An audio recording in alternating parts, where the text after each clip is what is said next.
Dinas Kesehatan Kota Batu terus mentuntaskan program pemberian vaksinasi untuk anak usia 6 hingga 11 tahun. Sampai saat ini setelah 2 pekan berjalan, vaksinasi anak usia 6 hingga 11 tahun sudah mencapai 80,97% dengan 15.015 anak yang sudah divaksin dari target 18.544 anak Kota Batu. Kepala Dinas Kesehatan Kota Batu DRG Kartika Trisulandari mengatakan percepatan vaksinasi terus dilakukan bekerja sama dengan pihak sekolah.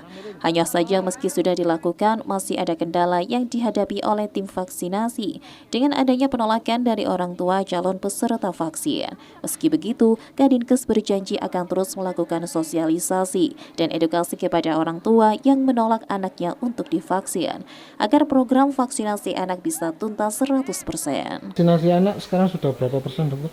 Untuk vaksinasi anak usia 6 sampai 11 tahun, alhamdulillah sampai per kemarin kita sudah mencapai 80,9%. Jadi masih ada beberapa sekolah yang akan kita selesaikan dalam minggu ini.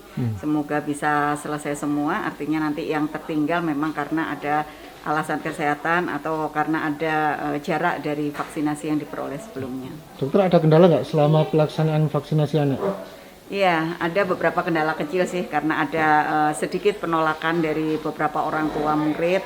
Nah, ini yang kami perlu pendekatan khusus. Nanti kita bekerja sama kembali dengan Dinas Pendidikan dan Kementerian Agama supaya bisa dibantu untuk mengedukasi pentingnya vaksinasi untuk anak ini dalam rangka perlindungan terhadap COVID-19. Alasannya kenapa, dokter, penolakan orang tua ini, Bu? Iya, ada beberapa macam alasan terkait vaksinasi.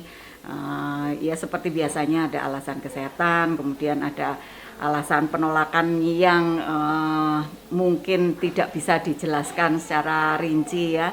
Nah, ini yang kami perlu pendekatan khusus yang nanti juga dibantu dari berbagai pihak. Dokter, target selesai sampai kapan untuk vaksinasi? Targetnya minggu ini harus sudah semua sekolah yang kita berbasis sekolah kita selesaikan.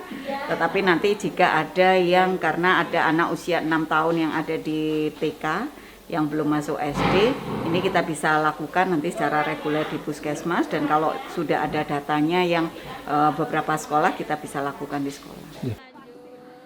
Vaksinasi terhadap anak adalah upaya pemerintah untuk menuju herd immunity atau lebih tepatnya herd protection. Vaksinasi anak ini sendiri dijelaskan Kartika cukup penting. Sejauh ini di Indonesia tercatat 13% anak telah terpapar COVID-19. Begitu juga di Kota Batu, juga terdapat kasus sejumlah laporan anak-anak terpapar COVID-19. Sementara itu disinggung terkait vaksinasi lansia, Kepala Dinas Kesehatan Kota Batu mengaku pihaknya kesulitan meyakinkan keluarga lansia untuk mendapatkan vaksinasi karena alasan kesehatan. Dokter, kalau vaksinasi lansia sendiri sampai saat ini? Nah, untuk lansia ini kita yang masih terkendala. Jadi capaian kita sampai saat ini masih 64,9%. Artinya masih banyak lansia yang belum dilakukan vaksinasi. Nah, ini perlu saya mohon kerjasama dari semua pihak untuk bisa membantu percepatan vaksinasi lansia. Karena memang di lansia ini selain penyakit penyerta yang menjadi hambatan, ada sebagian juga dari faktor keluarga. Nah, ini yang kami mohon untuk nanti bisanya kita sama-sama untuk memberikan perlindungan kepada kelompok resiko, terutama yang lansia ini. Dokter, terkait vaksin booster untuk masyarakat umum, apakah ada apa seperti apa? Untuk booster sampai saat ini kami belum menerima juknisnya dan belum ada sosialisasi dari pihak kementerian. Kita tunggu saja bagaimana nanti kebijakannya. Tapi kalau buat nakes sudah 100% dokter? Untuk nakes sudah selesai. Dari Kota Batu, Ari Pungka Aji, ATV melaporkan.